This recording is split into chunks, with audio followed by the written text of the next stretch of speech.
ನಮಸ್ತೆ ಕರ್ನಾಟಕ, ಎಲ್ರು ಹೇಗಿದ್ದೀರಾ? ಆಸ್ ಯೂಶಲ್ ನಾನಂತೂ ಸೂಪರ್ ಆಗಿದ್ದೀನಿ. ನೀವು ಚೆನ್ನಾಗಿದ್ದೀರಾ ಅಂತ ಭಾವಿಸ್ತಾ ಇವತ್ತಿನ ವಿಡಿಯೋನ ಸ್ಟಾರ್ಟ್ ಮಾಡ್ತಾ ಇದ್ದೀನಿ. ಐ ಥಿಂಕ್ ಎಲ್ರು ಮನೆಯಲ್ಲೂ ತುಳಸಿ ಹಬ್ಬ ಆಗೋಗಿದೆ ಅನ್ಕೊಳ್ತೀನಿ. ಬಟ್ ನಮ್ಮನೇಲಿ ಅವತ್ತು ಸ್ವಲ್ಪ ಏನೋ ಎಮರ್ಜೆನ್ಸಿ ಇದ್ದಿದ್ರಿಂದ ಮಾಡೋಕ್ ಆಗ್ಲಿಲ್ಲ. ಸೊ ಅದ್ರ ನೆಕ್ಸ್ಟ್ ಡೇ ಈವ್ನಿಂಗ್ ನಾವು ತುಳಸಿ ಹಬ್ಬ ಮಾಡಿದ್ದು. ತುಳಸಿ ಹಬ್ಬ ಮಾಡೋಕ್ ಮುಂಚೆ ತುಳಸಿ ಹಬ್ಬ ಏನಕ್ ಮಾಡ್ತಾರೆ, ಇದ್ರಿಂದೇ ಇರೋ ಕತೆ ಏನು ಅಂತ ಅನ್ಬಿಟ್ಟು ಸ್ವಲ್ಪ ತಿಳ್ಕೊಂಡಿರ್ಬೇಕು ಅನ್ನೋದು ನನ್ನ ಅಭಿಪ್ರಾಯ. ಯಾಕಂತಂದ್ರೆ ಹಿಂದೆಯಿಂದ ಯಾರೋ ಮಾಡ್ಕೊಂಡ್ ಬಂದಿದ್ದಾರೆ, ನಾವು ಅದನ್ನ ಸುಮ್ನೆ ಬ್ಲೈಂಡ್ ಆಗಿ ಮಾಡ್ಕೊಂಡು ಹೋಗೋದಕ್ಕಿಂತ ಅದ್ ಏನ್ ಮಾಡ್ತಾರೆ, ಅದ್ರ ಹಿಂದೆ ಇರೋ ಕತೆ ಏನು ಅಂತ ತಿಳ್ಕೊಳ್ಳೋದು ನನ್ಗೆ ಸ್ವಲ್ಪ ಆಸಕ್ತಿ ಇದೆ.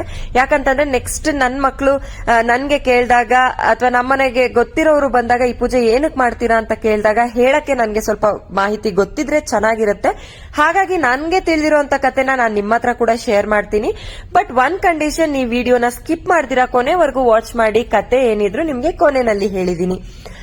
ತುಳಸಿ ಹಬ್ಬ ಆದ ನೆಕ್ಸ್ಟ್ ಡೇ ಈವ್ನಿಂಗ್ ಬಂದ್ಬಿಟ್ಟು ನೀಟಾಗಿ ಎಲ್ಲ ಕ್ಲೀನ್ ಮಾಡಿದೀನಿ. ಹೊರಗಡೆ ನಮ್ಮ ಮನೆ ಇರೋದು ಬಂದು ಮೇನ್ ರೋಡ್ ಅಲ್ಲಿ, ಸೊ ಸಿಕ್ಕಾಪಟ್ಟೆ ಡಸ್ಟ್ ಇರುತ್ತೆ. ಹಾಗಾಗಿ ನಾನು ಏನ್ ಪೂಜೆ ಮಾಡ್ತೀವಿ ಅದಕ್ಕಿಂತ ಒಂದು ಹಾಫ್ ಅನ್ ಅವರ್ ಇಲ್ಲ 45 ಮಿನಿಟ್ಸ್ ಮುಂಚೆ ನಾವು ಕ್ಲೀನ್ ಮಾಡ್ಲೇಬೇಕು. ಅಗೇನ್ ಮಾರ್ನಿಂಗ್ ನಾವೇನೇ ಕ್ಲೀನ್ ಮಾಡಿದ್ರು ಸೊ ಎಲ್ಲ ಕ್ಲೀನ್ ಮಾಡ್ಕೊಂಡು ಅರ್ಶನಾ ಕುಂಕುಮ ಎಲ್ಲ ಹಚ್ಚಿ ರಂಗೋಲಿ ಹಾಕ್ತಾ ಇದ್ದೀನಿ. ಅರ್ಶನಾ ಕುಂಕುಮ ಎಲ್ರು ಏನಂತಂದ್ರೆ ಯೂಶಲಿ 4 ಡಾಟ್ಸ್ ಅಥವಾ ಒಂದು 5 ಡಾಟ್ಸ್ ಆತರ ಇಡ್ತಾರೆ. 4 ಅರ್ಶನಾ ಇಟ್ಟು 1 ಕುಂಕುಮ ಆತರ. ಬಟ್ ನನ್ಗದೇನೋ ಅಷ್ಟು ಇಷ್ಟ ಆಗೋದಿಲ್ಲ. ನಮ್ಮತ್ತೆ ನಾನ್ ಮದ್ವೆ ಆಗಿ ಬಂದಾಗಿಂದಾನು ಇದೇ ತರ ಹಚ್ಚೋದು. ಯೆಲ್ಲೋ ಕಲರ್ ನಲ್ಲಿ ಜಸ್ಟ್ ಸರ್ಕಲ್ ಮಾಡ್ಬಿಟ್ಟು ಮಧ್ಯದಲ್ಲಿ ಕುಂಕುಮ ಹಚ್ತಾರೆ. ಸೊ ನನ್ಗದೇನೋ ಇಷ್ಟ, ಸೊ ನಾನು ಅದನ್ನೇ ಫಾಲೋ ಮಾಡ್ತಾ ಹೋಗಿದ್ದೀನಿ. ಅಂಡ್ ರಂಗೋಲಿ ಬಂದು ನನಗೆ ಹಾಕಕ್ ಬರಲ್ಲ ಅಂತ ಖಂಡಿತ ಅಲ್ಲ, ನಾನು ಚೆನ್ನಾಗಿ ರಂಗೋಲಿ ಹಾಕ್ತೀನಿ. ಬಟ್ ಇದೇನೋ ಪ್ಲೇಟ್ಸ್ ನನಗೆ ಇಷ್ಟ ಆಯ್ತು, ಹಾಗಾಗಿ ರಂಗೋಲಿ ಹಾಕಿದೀನಿ. ಅದರಿಂದ ಅದು ನಮ್ಮನೆ ತುಳಸಿ ಕಟ್ಟೆಗೆ ಕರೆಕ್ಟ್ ಆಗಿ ಆ ಪ್ಲೇಟ್ ಕೂರೋದ್ರಿಂದ ಚೆನ್ನಾಗ್ ಅನ್ಸುತ್ತೆ. ಇನ್ನು ಎಲ್ಲ ಕ್ಲೀನ್ ಮಾಡಿ ರಂಗೋಲಿ ಎಲ್ಲ ಹಾಕಾದ್ಮೇಲೆ ಸ್ವಲ್ಪ ನೈವೇದ್ಯಕ್ಕೆ ಏನಾದ್ರೂ ಮಾಡ್ಕೊಳ್ಳೋಣ ಅಂತ ಅನ್ಬಿಟ್ಟು ಎಲ್ಲ ಪ್ರಿಪೇರ್ ಮಾಡ್ಕೊಳ್ತಾ ಇದ್ದೀನಿ. ನೈವೇದ್ಯಕ್ಕೆ ಆಕ್ಚುಲಿ ಸ್ವಲ್ಪ ಟೈಮ್ ಆಗ್ಬಿಟ್ಟಿತ್ತು, ಹಾಗಾಗಿ ಅರ್ಜೆಂಟ್ ಆಗಿ ಏನಾಗತ್ತೆ ಅದನ್ನ ಮಾಡೋಣ ಅಂತ ಅನ್ಬಿಟ್ಟು ಹಾಲ್ ಕಾಯಿಸ್ಬಿಟ್ಟು ಅದಕ್ಕೆ ರೆಡಿ ಶಾವ್ಗೆ ಬರುತ್ತಲ್ಲ, ರೆಡಿ ಮಿಕ್ಸ್, ಅದನ್ನ ಹಾಕ್ತಾ ಇದ್ದೀನಿ. ನೈವೇದ್ಯ ಮಾಡೋಕ್ ಮುಂಚೆ ಮೊದಲು ನಾವೆಲ್ಲಿ ಕುಕ್ ಮಾಡ್ತೀವಿ, ಅದು ಸ್ಟವ್ ಆಗಿರ್ಬೋದು, ಆ ಜಾಗ ಆಗಿರ್ಬೋದು, ಅದನ್ನೆಲ್ಲ ಫಸ್ಟ್ ಕ್ಲೀನ್ ಆಗಿ ಶುದ್ಧ ಮಾಡ್ಕೊಳ್ಬೇಕು. ಬಿಕಾಸ್ ನೈವೇದ್ಯ ಅಂತಂದ್ರೆ ಸುಮ್ನೆ ಅಲ್ಲ, ದೇವ್ರಿಗೆ ಇಡೋದಲ್ವಾ. ಹಾಗಾಗಿ ಹಾಲ್ ಬಂದ್ಬಿಟ್ಟು ಇದೇನಪ್ಪ ಈ ಪ್ಯಾಕೆಟ್ ಅಲ್ಲಿ ಇರೋದು ಹಾಕ್ತಾ ಇದಾರೆ ಅಂತ ಅನ್ಕೊಳ್ತಾ ಇದ್ದೀರಾ ಅನ್ಸುತ್ತೆ. ನಮ್ಮ ಮನೇಲಿ ಎಲ್ರು ಕುಡಿಯೋದು ನಂದಿನಿ ಹಾಲೇ. ಬಟ್ ನನ್ ಮಗನ್ಗಂತ ಸ್ಪೆಷಲ್ ಆಗಿ ಗಿರ್ ಹಸುದು ಹಾಲ್ ತರಿಸ್ತಾರೆ ನಮ್ಮತ್ತೆ. ಅವನಿಗಂತ ಆ ಹಾಲ್ ಮಾತ್ರ ನಾವು ಬಳಸ್ತೀವಿ. ಬಟ್ ಅವರು ನಮ್ಗೆ ಮನೆಗೆ ಕೊಡೋದು ಬಂದು 10:30, 11 ಆಗತ್ತೆ. ಹಾಗಾಗಿ ಇವತ್ತೇನ್ ಹಾಲ್ ಕೊಟ್ಟಿರ್ತಾರೆ ಅದನ್ನ ನೆಕ್ಸ್ಟ್ ಡೇ ನಾನು ಯೂಸ್ ಮಾಡ್ಕೊಳ್ಳೋದು. ಅದು ಸ್ವಲ್ಪ ನನ್ ಫ್ರೀಸರ್ ಅಲ್ಲಿ ಇಟ್ಟಿರೋದ್ರಿಂದ ಸ್ವಲ್ಪ ಗಟ್ಟಿ ಆಗಿತ್ತು ಅಷ್ಟೇ. ನೈವೇದ್ಯ ಎಲ್ಲ ರೆಡಿ ಆಯ್ತು. ಇನ್ನು ಪೂಜೆ ಪ್ಲೇಟ್ ಗಳೆಲ್ಲ ಮುಂಚೆನೆ ಪ್ರಿಪೇರ್ ಮಾಡಿ ಇಟ್ಕೊಂಡಿದ್ದೆ. ಹೂವು, ಅರ್ಶನಾ, ಕುಂಕುಮ, ಹಣ್ಣು, ದೀಪ ಎಲ್ಲಾನು ಅದನ್ನೆಲ್ಲ ಆಚೆ ತಂದು ನೀಟಾಗಿ ಜೋಡಿಸ್ಕೊಂಡೆ. ಇನ್ನು ಬೆಟ್ಟದ ನೆಲ್ಲಿಕಾಯಿ ಕೊಂಬೆ ಏನಿದೆ ಅದನ್ನ ನಾವು ತುಳಸಿ ಕಟ್ಟೆ ಒಳಗಡೆನೆ ಜಸ್ಟ್ ನೆಡ್ತೀವಿ ಅಷ್ಟೇನೆ. ಬಟ್ ಕೆಲವ್ರ ಮನೇಲಿ ನಾನು ನೋಡಿದೀನಿ 2 ಪಾಟ್ ಯೂಸ್ ಮಾಡ್ತಾರೆ. ಒಂದು ತುಳಸಿ ಗಿಡ ನೆಟ್ಟಿರ್ತಾರೆ, ಇನ್ನೊಂದ್ ಬಂದು ಬೆಟ್ಟದ ನೆಲ್ಲಿಕಾಯಿ ಕೊಂಬೆನ ನೆಟ್ಟಿರ್ತಾರೆ. ತುಳಸಿ ಗಿಡದ ಪಾಟ್ ಏನಿರುತ್ತೆ ಅದಕ್ಕೆ ಕೆಲವರು ಸೀರೆ ಹಾಕಿ ಮುಖವಾಡ ಕೂಡ ಹಾಕಿರ್ತಾರೆ. ಬಟ್ ನಮ್ಮನೇಲಿ ಆ ಪದ್ಧತಿ ಎಲ್ಲ ಇಲ್ಲ. ನನ್ನ ಅತ್ತೆ ಅವಾಗಿಂದ ಏನ್ ಪೂಜೆ ಮಾಡ್ಕೊಂಡ್ ಬಂದಿದ್ದಾರೆ ನಾನು ಅದನ್ನ ಫಾಲೋ ಮಾಡ್ತಾ ಹೋಗ್ತಾ ಇದ್ದೀನಿ ಅಷ್ಟೇ.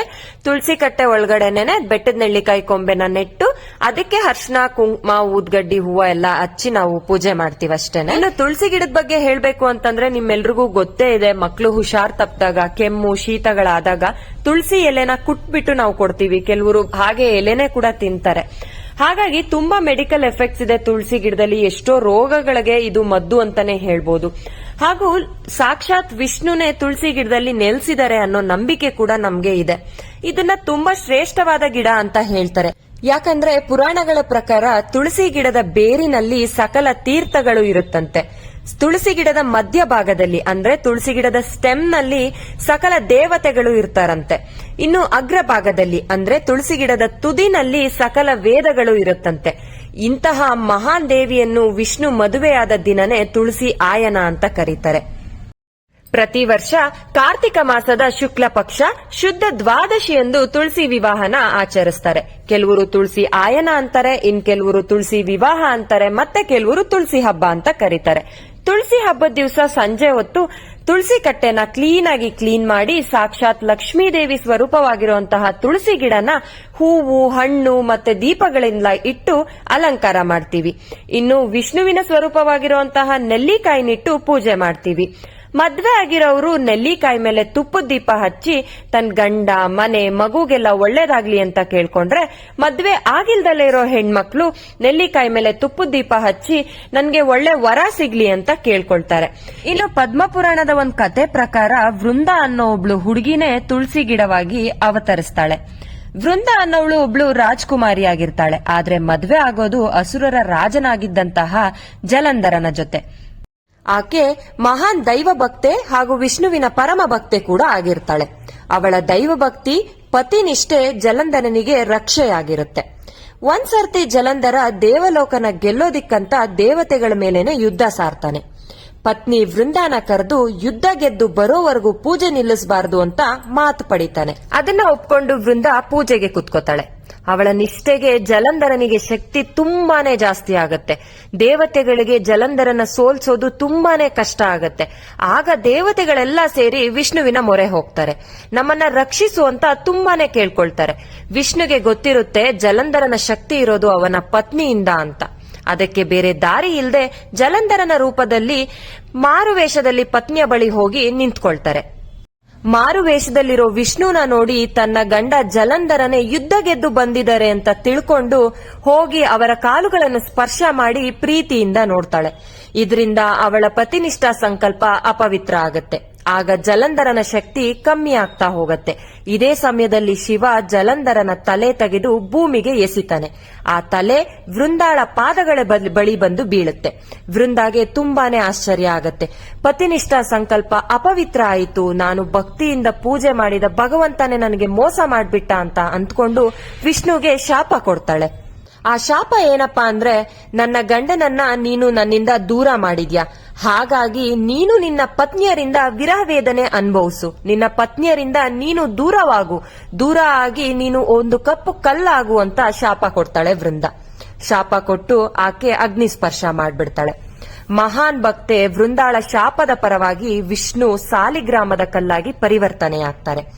ಈಕೆಯ ಶಾಪದಿಂದ ವಿಷ್ಣುವಿಗೆ ಮುಕ್ತಿ ಕೊಡಲು ದೇವತೆಗಳೆಲ್ಲ ಸೇರಿ ಆಕೆಯ ಆತ್ಮವನ್ನು ಒಂದು ಸಸ್ಯಕ್ಕೆ ವರ್ಗಾಯಿಸಿ ತುಳಸಿ ಅಂತ ನಾಮಕರಣ ಮಾಡ್ತಾರೆ. ತುಳಸಿ ಅಂತ ಹೆಸರು ಬಂದಿದ್ದು ಹೀಗೆ. ನಂತರ ಸಾಲಿಗ್ರಾಮದ ವಿಷ್ಣುಗೂ ತುಳಸಿಗೂ ಮದ್ವೆ ಮಾಡ್ತಾರೆ ದೇವತೆಗಳೆಲ್ಲ ಸೇರಿ.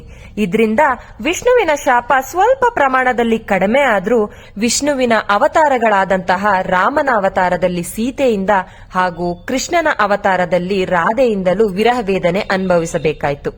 ಇದಕ್ಕೆಲ್ಲ ಕಾರಣ ವೃಂದಾಳ ಶಾಪವೇ ಅಂತ ಪುರಾಣಗಳಲ್ಲಿ ಹೇಳಿದೆ. ಇದಿಷ್ಟು ತುಳಸಿ ಹಬ್ಬ ಯಾಕೆ ಮಾಡ್ತಾರೆ ಅನ್ನೋದ್ರ ಹಿಂದಿನ ಕತೆ ನನಗ್ ಗೊತ್ತಿರೋ ಮಟ್ಟಿಗೆ. ಇನ್ನೂ ಏನಾದ್ರೂ ಹೆಚ್ಚಿಗೆ ಇದ್ರೆ ದಯವಿಟ್ಟು ಕಮೆಂಟ್ ಸೆಕ್ಷನ್ ಅಲ್ಲಿ ತಿಳಿಸ್ಕೊಡಿ, ಕಲಿಯೋದಕ್ಕೆ ನಾನು ಯಾವಾಗ್ಲೂ ಸಿದ್ಧ ಆಗಿರ್ತೀನಿ. ಇನ್ನು ತುಳಸಿ ಕಟ್ಟೆನ ಏನಕ್ಕೆ ಹೊರಗಡೆನೆ ಇಡ್ತಾರೆ, ದೇವ್ರ ಮನೇಲಿ ಯಾಕೆ ಇಡಲ್ಲ ಅಂತಂದ್ರೆ, ಯಾವುದೇ ಗಿಡ ಬೆಳಿಬೇಕಂತಂದ್ರೂ ಸನ್ಲೈಟ್ ಬೇಕೇ ಬೇಕಲ್ವಾ, ಸೊ ಹಾಗಾಗಿ ಆಚೆ ಇಡ್ತಾರೆ. ಅಂಡ್ ತುಳಸಿ ಗಿಡ ಯಾವ ಮನೆಯಲ್ಲಿರುತ್ತೆ ಆ ಮನೆಯಲ್ಲಿ ಸುಖ ಶಾಂತಿ ನೆಮ್ಮದಿ ಯಾವಾಗ್ಲೂ ಇರುತ್ತೆ ಅಂತ ದೊಡ್ಡವ್ರು ಹೇಳ್ತಾರೆ. ಹಾಗಾಗಿ ನಿಮ್ಮ ಮನೆಗಳ ಮುಂದೆ ಸ್ವಲ್ಪ ಜಾಗ ಇದ್ರೂ ಸಾಕು, ಅಥವಾ ಒಂದು ಪುಟ್ಟ ಪಾಟಲ್ಲೇ ಆಗ್ಲಿ ತುಳಸಿ ಗಿಡನ ನೆಡಿ, ಅದು ತುಂಬಾನೇ ಒಳ್ಳೆ ಒಂದು ಪಾಸಿಟಿವ್ ವೈಬ್ಸ್ ಕೂಡ ಕೊಡುತ್ತೆ ಅಂತ ನಾನ್ ಹೇಳಕ್ ಇಷ್ಟಪಡ್ತೀನಿ. ಸೊ ನಂದು ತುಳಸಿ ಪೂಜೆ ಹೀಗಾಯ್ತು. ನಿಮ್ಗಳ ಮನೆಯೆಲ್ಲ ಹೇಗೆ ಆಚರಿಸಿದ್ರಿ ಅಂತ ಅನ್ಬಿಟ್ಟು ನನ್ಗೂ ತಿಳಿಸ್ಕೊಡಿ. ನಾನು ಅದನ್ನ ನೋಡ್ತೀನಿ, ಕೇಳ್ತೀನಿ, ಖುಷಿ ಪಡ್ತೀನಿ.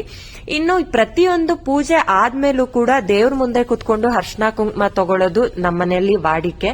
ಹಾಗಾಗಿ ತುಳಸಿ ಕಟ್ಟೆ ಮುಂದೆ ಕುತ್ಕೊಂಡು ಅರ್ಶನ ಕುಂಕುಮನು ತಗೊಂಡಾಯ್ತು.